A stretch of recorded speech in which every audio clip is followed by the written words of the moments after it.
That one's ours, that one's the bank's, that one's the bank's, that one's the bank's, that one's the bank's, that one's ours.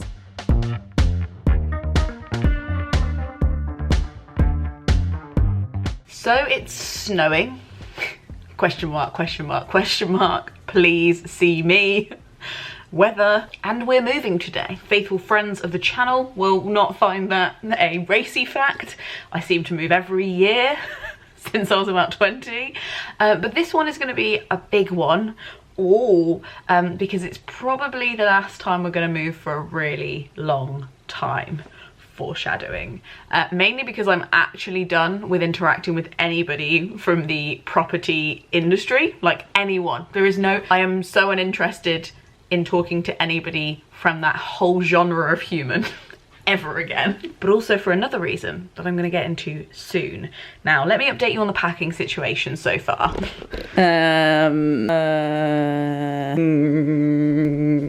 Hey, Greg, you reading a book?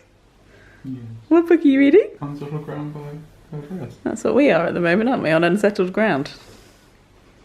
Yeah. Okay. Hi guys, and welcome to the vlog. Today we are moving house. Can you believe it? Somehow I think we've got the wrong roles, Craig. We should switch jobs. Keep that attention.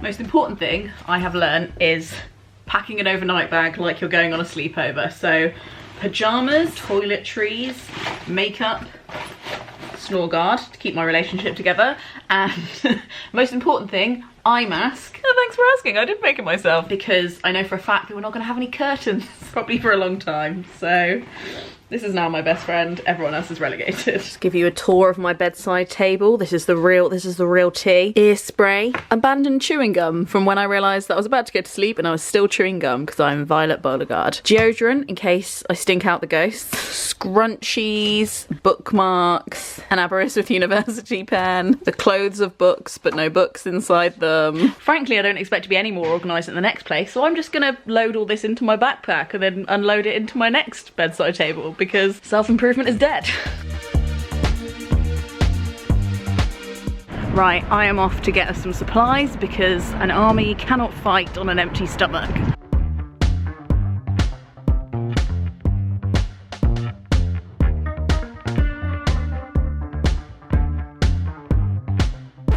And reader, she never vlogged again. Let's cut the crap.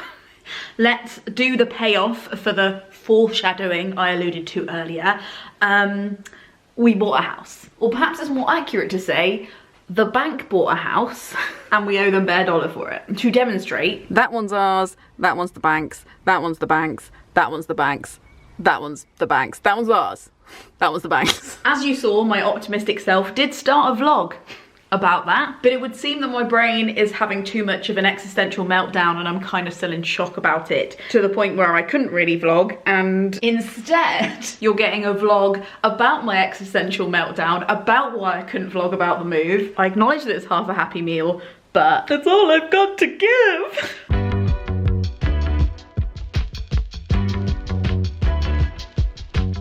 So what happened after I went for a snack run was this. The estate agents of the sellers called us and they were like, yeah, the money's come through, the contracts have completed, you can come and get the keys. And we were like, is that it? And they were like, yeah. And suddenly this moment that I'd been waiting for potentially all of my life, but at least since October when we offered on the house, was like a 22-second phone conversation at most, and a banal one at that. And I don't know if anybody else of you have had moments like that in your life that are gonna be retrospectively really significant but really banal at the time. Like, we just got in the car, we put our masks on, we went in, we got the keys, we just showed our passports, they didn't even ask for a signature, and then we were just like, I guess we have a house now. And this is one of the reasons I struggle with vlogging in general, because some of the stuff that I think is the most significant, and stuff that like is a thing that I'd like to record is often like not very aesthetic, not very exciting, and in the moment, to be honest, and again this is something that I think has come up a lot for people with COVID, is that I feel like it's kind of hard for me to get excited about things this year because I've been repressing hope for so long. Everything that I have looked forward to was mainly cancelled, and because of that, and maybe just because of another thing about skepticism and being like, oh, don't get excited because it might not happen, is that when the moment does arrive, you struggle to perform elation, even if like you know that you kind of deeply are elated. And that's the thing about vlogging, is that you kind of, it's a visual medium, like you kind of physically have to show how you're feeling or what's happening.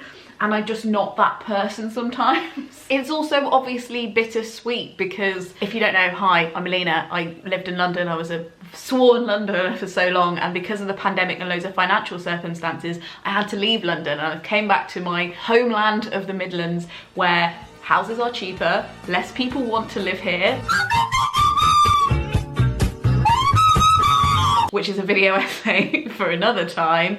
But it is bittersweet because obviously like the dream would be to live in the city where I've built my friendships and my career and my life, but it's not possible. But what is possible is this, and this is more than I'd ever thought rational to hope for, especially in this housing crisis that I seem to have been born into and continue to live through. So it feels like this huge fluke of the universe, and it also is bittersweet because there's so many layers of COVID in it. Like, to be brief, we have very strong suspicions that the reason this house was on the market was because of a COVID related thing, this house specifically. If it wasn't for COVID, we would never have been looking to buy. And also because of COVID, for some reason, I, specifically as a freelancer, look way better on paper to the banks. It's something that I was told for a long time wouldn't be possible, it would take years and years. But I was on the phone with a mortgage broker who I thought would just laugh at me, but actually didn't. And he was telling me that because of COVID, like a lot of the industries that were seen as like good bets for the bank to lend to, aviation, retail, events-based industries, they're all now categorized as precarious, whereas somebody who makes their money online and can do so from home, I've suddenly gone from looking like a huge risk to a safe bet for banks, which was just, again, what is happening with the world. But it's weird because you don't want to say like, oh, I'm glad there was a freaking pandemic, that was awful, and the horrible dichotomy of living in a brain that tries to be aware of what's happening to other people whilst also trying to compute their own life means that everything feels a little bittersweet. And while I've lived in completely unpermanent residences for like the last decade and have kind of shared a bit about where those things were and what they look like, knowing that this will probably be my permanent home has sent me into thinking about this. So the concept with an idea-based creator is the content is all rooted in the idea. So I jumped in a pool of sharks, that's an idea, right? And like you might be interested in watching that regardless of who the creator is, because the idea is interesting.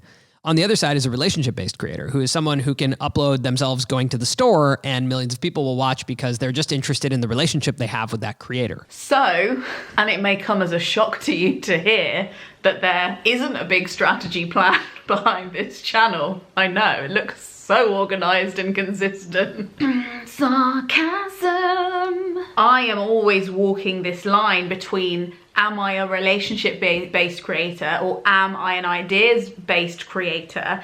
And wondering if there is value being somewhere in between. And if so, where the hell am I? I guess I'm either a relationship-based creator who shares their ideas because it's the most interesting part of their life and most of their life is pretty freaking boring, or I'm an ideas-based creator who, to demonstrate some of those ideas, shares some of their life. I feel like I'm more of that latter category. Like, I've done videos about marriage and mentioned that I have been engaged and didn't go through with it because I think it's relevant, and I showed you all the ways that made me think about marriage. I tell you stuff about my job and freelancing because I think it will be helpful, not because I inherently think it's interesting, but because I think that that's a transferable interest. When it comes to a house, what is that? Because this is the place I work. This is gonna be the set. If I was a character, this would be my set, which again makes me worry that I will not struggle to take time off because I'll constantly be wandering around my set. Although I haven't felt like that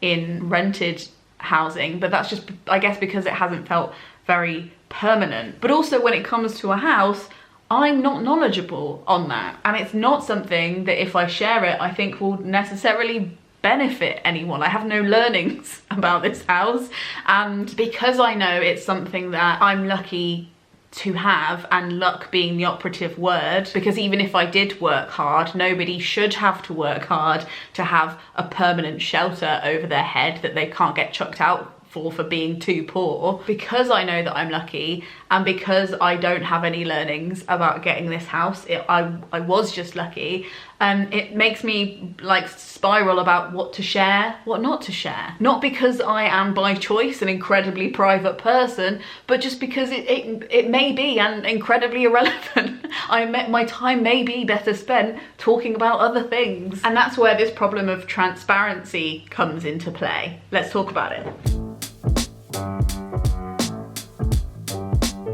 Now, without going full ContraPoints, I wanted to talk a little bit about this idea of jealousy and privilege. And I feel like I feel differently about having a house, or at least the bank owning a house and letting me live in it unless I miss a payment. Because if I'm really honest with myself, I used to watch other people buy houses and all I would feel is envy. And kind of, as ContraPoints talks about in her video, I think it was resentment manifesting as some kind of misguided morality. Like, what's hard about access to housing right now is that it isn't a luxury. Some houses are luxurious, yes, but having a place that is yours, that you can't be randomly chucked out of for any reason, that you feel safe and secure in, isn't some little treat that we pop on the top of a lovely life.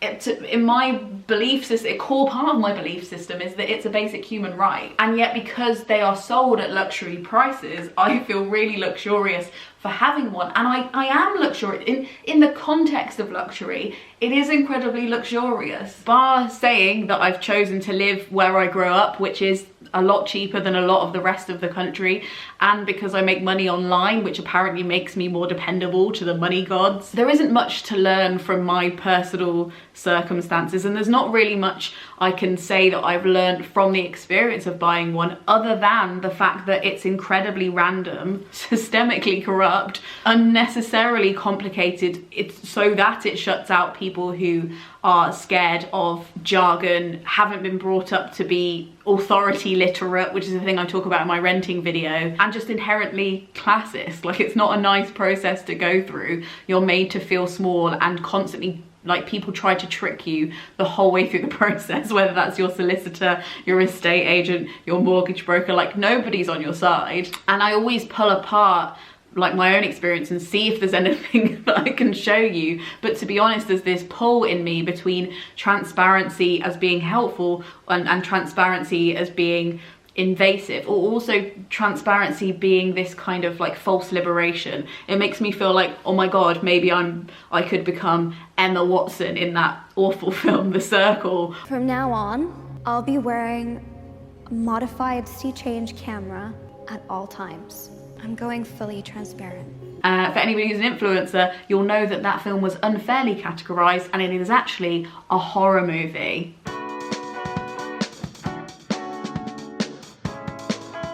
If you've been watching the channel for a while, you might lovingly recognise these bookshelves, so please enjoy some B-roll of me and Craig putting them up while I rabbit on to you about my other feelings about this.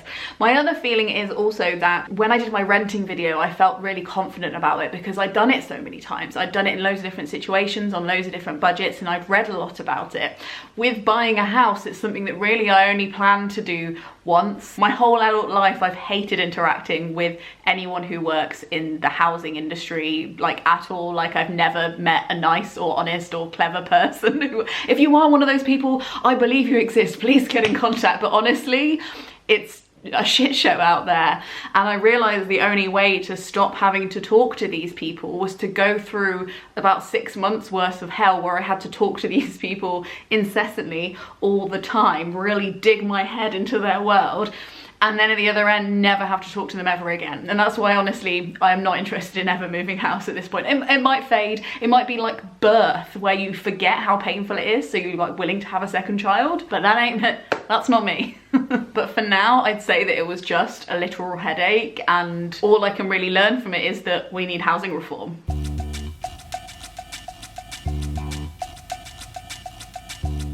Anyway, I do not wish for this video to turn into a I am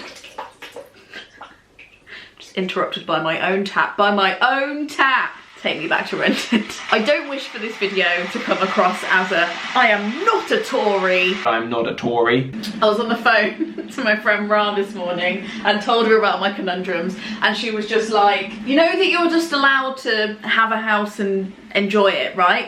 You are just allowed to buy the house and live in it. And I was like, come again? And to be honest, I think my existential meltdown is probably completely unnecessary, because at the end of the day, I don't not agree with owning property, as long as you own just enough property that you need in a size that you need it, and you still continue to point out all the reasons that the system is fucked. But there is a default setting I think you're pushed towards as somebody who makes their work online, is that when something happens in your personal life, it's content.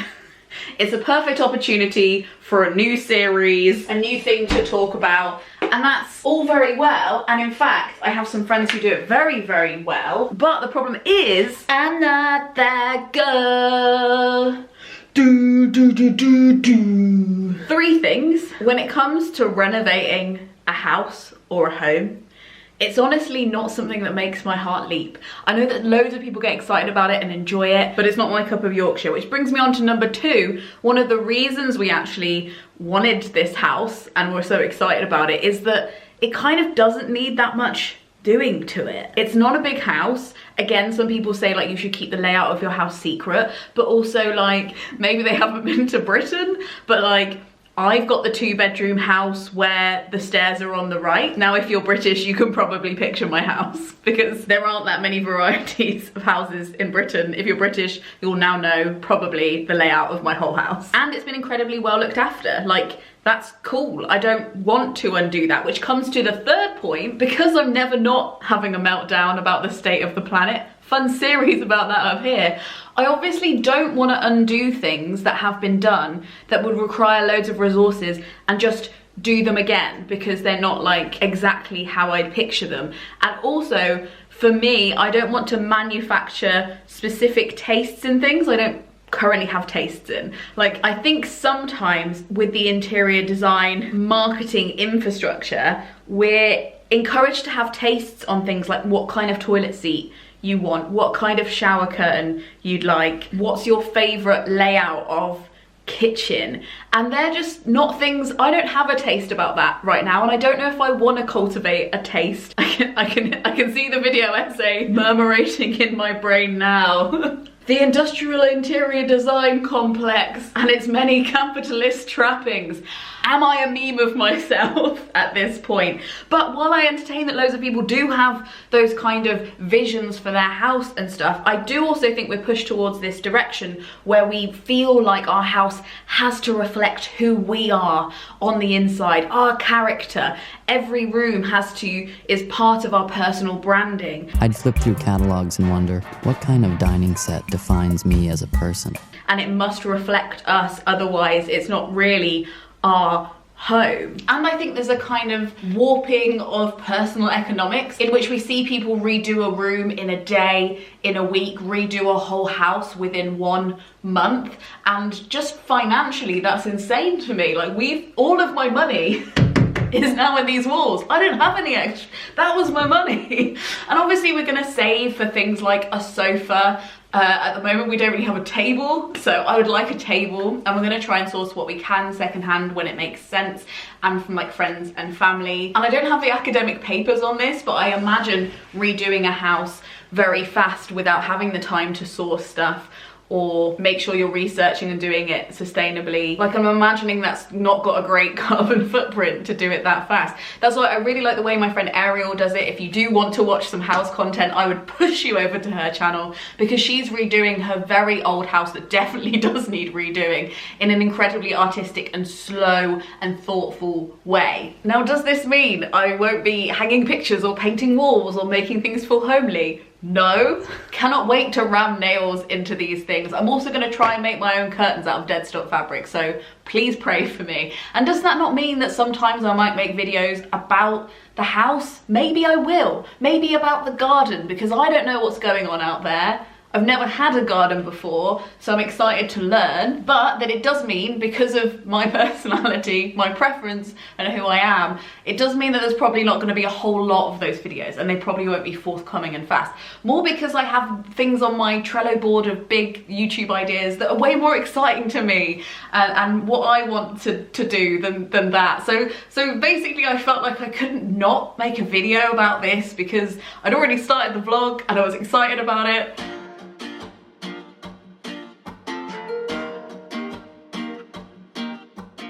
But I also wanted to talk about not being excited about things, struggling to be excited about things in this weird 2020 world. The complicated aspects of trying to be self-aware whilst also getting something that you know other people really want, and just generally the confusion of being a content creator without falling into those traps, or at least if I am going to fall into those traps, choose the traps, be consensual in the traps, know the traps that I'm falling into and why, and leaving a little ladder for myself to get out of them again. Thank you so much for watching this video. I would love to hear your thoughts, whether you are renting or in a house that you own with the bank, or maybe just you own, I don't know. Whether the panini has changed your feelings about excitement, luck, where your life is going, how you're dealing with this. Like, I feel like I have a life, like a shadow life, without COVID, and I kind of know what I'd be doing right now if COVID hadn't happened, and now I have this different, my life's been uprooted and put on a different track, and I love that track, but it's weird to have this kind of doppelganger Lena